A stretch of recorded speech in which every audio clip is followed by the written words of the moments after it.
السلام علیکم ورحمۃ اللہ وبرکاتہ. ناظرین، آپ کا اپنا میزبان حسن جلال فرام UK.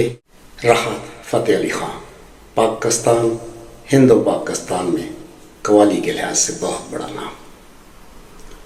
مجھے یاد ہے کہ 2002 میں قوال بابر صاحب جو اس وقت دنیا میں نہیں ہیں، ان کے ذریعے انہوں نے مجھے پیغام پہنچایا کہ میں دربار رنگ علی سرکار سچا سودا میں آ کر قوالی پرفارم کرنا چاہتا ہوں. میں نے بابر صاحب سے یہ کہا کہ یہ ایک صوفیہ اکرام کا ڈیرا ہے، یہاں کسی کو اجازت لینے کی ضرورت نہیں.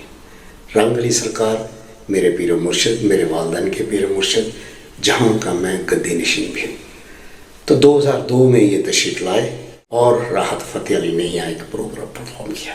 نہایت ہی خوبصورت پروگرام تھا اور اس کی ویڈیو میں آپ کو شیئر کرنے جا رہا ہوں، اور اس کے ساتھ ساتھ ان کی اصل ڈاکومنٹری، ان کا تعلق فیصل آباد سے تھا، اس کے حوالے سے بھی میں ایک ویڈیو آپ سے شیئر کرنے جا رہا ہوں.